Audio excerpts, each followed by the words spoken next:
Le coup de tocsin. Le coup de Toxin avec Guy de Lafortelle, fondateur de la lettre d'information de l'investisseur sans costume, et évidemment cofondateur de Toxin. Bonjour Guy de Lafortelle. Bonjour Clémence. Alors, quel est votre sujet du jour? Alors aujourd'hui, je voudrais revenir sur la petite passe d'armes entre Bernard Arnault et Michel-Édouard Leclerc qu'on a suivi la semaine dernière et dont on s'est occupé sur Toxin dans la Gazette. La Gazette de Toxin, si vous ne connaissez pas, c'est une petite lettre qu'on envoie tous les soirs qui fait le résumé des meilleurs moments de la matinale, qui est écrite par Valentin Schirmer, que vous voyez aussi sur les Tintins, qui a une de ses nombreuses casquettes, et qui a mis un peu en émoi une partie de nos lecteurs la semaine dernière, parce que Valentin a choisi Pardon, je termine. Vous devriez vraiment vous inscrire à cette gazette. Moi, je la lis avec grand plaisir. Valentin a beaucoup de talent. Oui. Je referme cette parenthèse immédiatement. Vous allez sur le site toxin-media.fr et vous pourrez vous inscrire sur la page d'accueil du site. C'est très facile. Ouais, le lien est dans le chat, je le précise. Et c'est vrai que moi, j'ai beaucoup de retours très positifs de cette gazette. Les gens me disent ça me permet de choisir ce que je peux regarder, parce qu'évidemment, ils ne peuvent pas tout regarder. Donc voilà, et bien évidemment, maintenant que je viens de dire tout le bien que j'en pensais, je vais évidemment vous citer le jour où on s'est pris les pieds dans le tapis. Désolé Valentin, je sais que tu nous écoutes, mais c'est la prochaine fois, promis, je prendrai les meilleurs moments de la Gazette. Il y en a beaucoup. C'est quelque chose dont je suis très fier, vraiment, cette Gazette. Et bref, il a pris une citation d'Olivier Delamarche, qui passait au micro de Nicolas Vidal, que je salue aussi au passage, vendredi, et il a mis en titre de la Gazette: si on mettait Bernard Arnault en prison et qu'on lui piquait son fric, ce serait pas plus mal. Oui. Il me l'a envoyé avant de le diffuser à tout le monde. Moi, j'ai laissé passer ça. Et puis, on s'est rendu compte qu'il y avait beaucoup de lecteurs qui disent, mais quand même, vous exagérez un peu. C'est vrai que c'est un petit peu exagéré, mais je voudrais vous expliquer ce matin. Donc, rappelle déjà que c'est une citation. C'est une citation, mais maintenant, c'est vrai que à partir du moment où on choisit de la mettre en exergue, c'est que ça veut pas dire ça veut pas forcément dire qu'on est d'accord. Ça, c'est quelque chose qui est très important. C'est pas parce qu'on met quelque chose en exergue qu'on est d'accord avec. Ça veut dire que c'est quelque chose, d'une certaine manière, que ça vous ait fait réagir, c'est pas inintéressant. En revanche, ce qu'on aurait dû faire, c'est mettre plus de contexte. Mais ça, malheureusement, on va pouvoir commencer à le faire davantage grâce à vous qui nous avez permis, dans les 2 dernières semaines, de boucler notre campagne de fonds et de pouvoir recruter. Donc, un immense merci. Pardon, je fais beaucoup d'informations internes ce matin. Et on revient à Bernard Arnault. On va pouvoir soulager un peu Valentin, qui va pouvoir continuer à écrire et à encore développer cette gazette. Et on aurait dû mettre un peu plus de contexte. Parce que, effectivement, si on mettait Bernard Arnault en prison et qu'on lui piquait son fric, ce serait pas plus mal. Ça fait un peu des méthodes de voyous. Et si, quand on en a assez d'être gouverné par des voyous, c'est pas pour prendre la place et se comporter comme des voyous. Cela étant dit, sur le fond, se pose en fait la question de la légitimité de la fortune de Bernard Arnault. Est-ce que la fortune de Bernard Arnault vient de son génie personnel, ou est-ce que ça vient d'autre chose?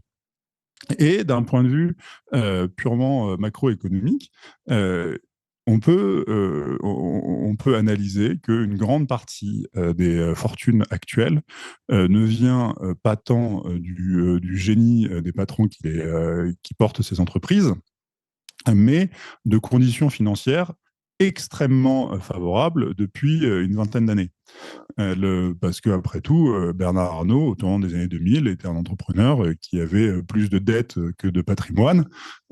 Bernard Arnault n'a pas toujours été le financier magistral qu'il semble être aujourd'hui, l'entrepreneur incroyable.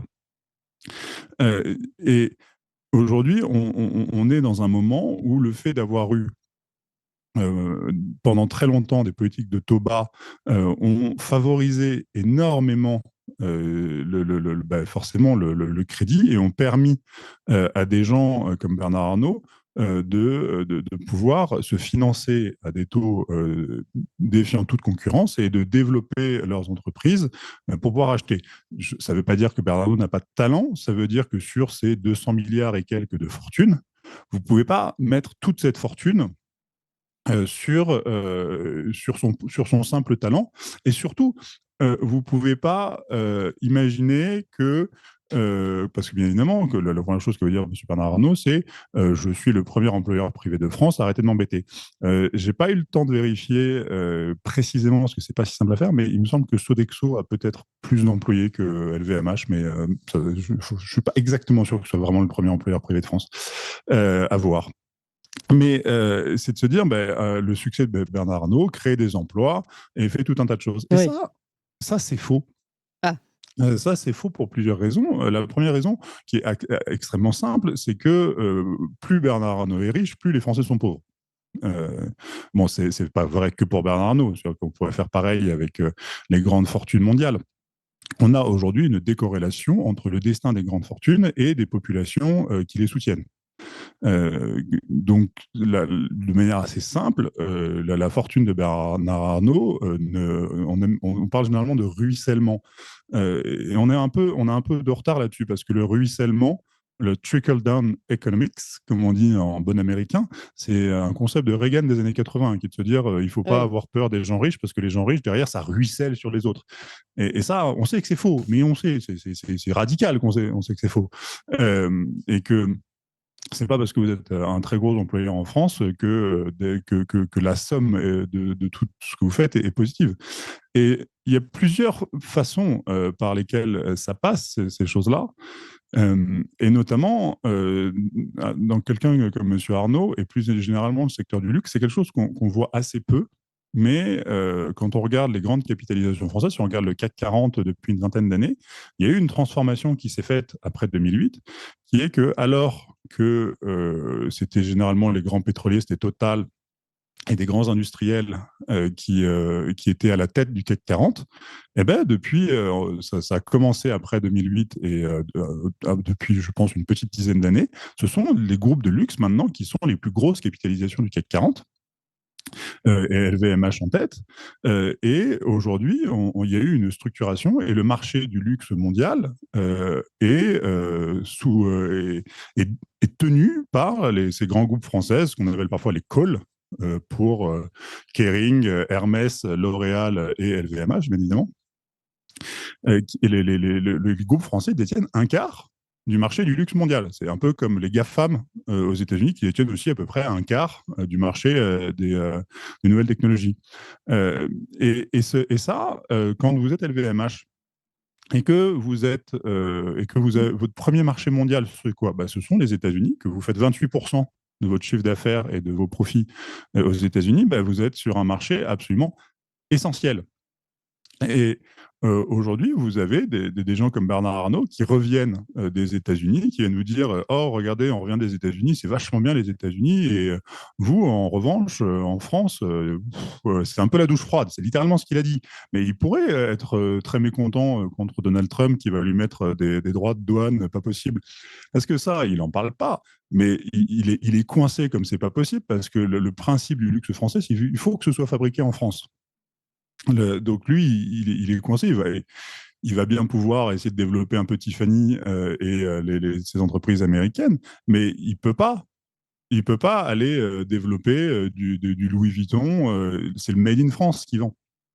Donc il est un peu coincé, mais il vient pas. Et il vient pas pour autant taper sur Donald Trump. Il vient taper sur la France, en sachant que il est la plus grosse fortune d'Europe, en sachant qu'il est résident belge, en sachant que il a quand même, quand il rachète Tiffany, il rachète ça à un taux ridicule, parce qu'il a la BCE qui rachète ses obligations, évidemment. Ses rachats sont sponsorisés par la BCE. Quand je vous disais que les institutions financières, les banques, la BCE a aidé Bernard Arnault, ou même en France, il dit qu'il paye trop d'impôts, mais bon, on lui a financé sa fondation Louis Vuitton, et que sur les 800 millions d'euros qu'ont coûté sa fondation, le contribuable, on a payé plus de 500 millions. Donc on a quand même tout un tas de choses comme ça. Et surtout, vous avez aujourd'hui, parce que ça fait de la diplomatie des gens à ce niveau-là, vous avez aujourd'hui un intérêt de Bernard Arnault, qui est qu'il faut qu'il puisse continuer à vendre aux États-Unis. C'est son premier marché.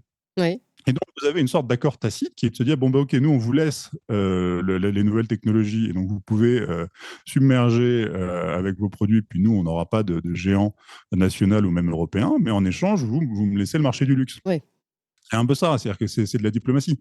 Et ça pose un problème, c'est-à-dire que vous avez un Bernard Arnault qui, lui, a besoin de libre-échange, radicalement, Hmm. pour pouvoir justement exporter. Pour son meilleur et Et pour le pire des autres, ça vous le dire.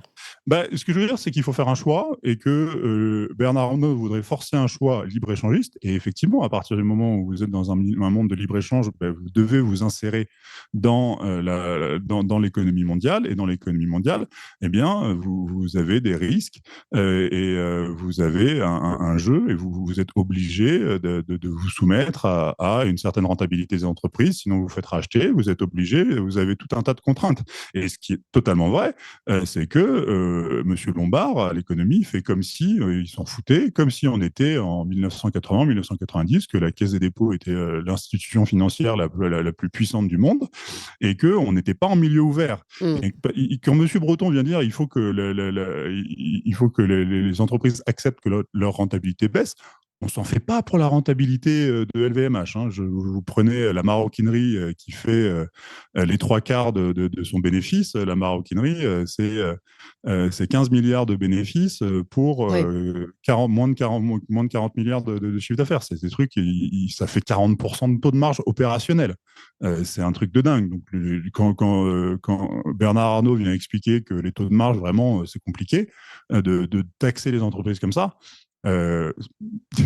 non, ça va quand même. On va peut-être pas exagérer euh, mais donc, et vous avez aujourd'hui Bernard Arnault qui n'a plus ses intérêts avec la population française, ni avec l'État, ni avec les salariés. Je ne doute pas que les salariés de LVMH sont très très bien traités, mais avec cette logique libre-échangiste à tout crin, qui sert ses intérêts, on oublie que derrière, ça a un prix et que ce prix, c'est notre agriculture qui est en très mauvaise posture, notre industrie qui s'effondre, et que malheureusement, la France ne peut pas vivre uniquement sur l'industrie du luxe. Oui. Alors juste Guy, du coup, vous êtes d'accord avec Olivier Delamarche pour reboucler avec l'intro et ce titre qui était le titre de notre gazette, le fait que Bernard Arnault soit un voyou, qu'il mérite d'être en prison et qu'on lui pique son argent, ou vous n'êtes pas d'accord? Sur la forme, non. Bernard Arnault, s'il se contente d'aller repiquer des tomates dans une de ses très grandes propriétés, ça me suffit. Je n'ai pas besoin de mettre Bernard Arnault en prison. Et après, lui piquer tout son argent, je ne suis pas non plus pour que ça, c'est important, ça. Je ne suis pas pour qu'on aille saisir son argent. Je suis libéral. Et d'ailleurs, Olivier Delamarche aussi libéral, au fond. Je pense qu'il s'est laissé emporter par... Mais en revanche, ce qui est important, c'est qu'aujourd'hui, on aurait des réformes à faire. Et on aurait des grandes réformes à faire, notamment monétaires. C'est-à-dire que la fortune de Bernard Arnault vient essentiellement de politiques monétaires qui sont inadaptées avec la situation de notre pays. Et lui en profite et tous les autres en souffrent. Ouais. J'exagère un peu, mais pas tant que ça. Et en vrai, ce qu'il faudrait faire, c'est reprendre une politique monétaire qui lui serait défavorable. C'est la grande histoire du franc au XXe siècle, où on fait n'importe quoi, et puis 2 fois pendant le siècle, on fait des grands retournements, qui est le franc Poincaré en 1928 et le franc Pinet, le franc fort en 1958. 60, pardon. On révise les cours d'histoire là. Ouais. Excusez-moi. Non, mais on a compris. Et ce que je veux dire par là, c'est qu'il y a un dérèglement. Et donc, moi, j'en veux pas à Bernard Arnault. Bernard Arnault, à la il limite, en profite, quoi. il en profite. Mais ce que je veux dire, c'est que quand il vient donner des leçons, je veux dire, écoute, là, il c'est bon, exagère. t'as 200 milliards, va pas donner de leçons. Et en revanche, là où je suis d'accord avec Olivier Demarche, c'est qu'une politique monétaire, fiscale, économique, devrait effectivement corriger 20 ans de déséquilibre. En revanche, ça pose une question extrêmement puissante qui est celle de l'insertion dans le marché mondial, de l'insertion dans l'Europe. Là, hier, il y a eu un très bel entretien de Florian Philippot que je connaissais très mal, qui a été diffusé par André Berkoff, enfin qui a été fait par André Berkoff et qu'on a diffusé, et où il défend le Frexit. C'est compliqué, évidemment, d'imaginer un monde dans lequel on sort de l'Europe, mais dans la situation actuelle, tant qu'on reste dans l'Europe, c'est Bernard Arnault qui a raison, en fait. Oui. Tant qu'on reste dans l'Europe, et d'ailleurs, c'est l'occasion pour moi d'annoncer qu'on aura un très, très, très beau débat jeudi prochain sur le Frexit et son utilité entre François Asselineau et Pierre Gentillet en direct et en exclusivité sur Tocsin. Ce sera notre gros invité du jeudi. Merci encore, Guy de Lafortelle. Et tout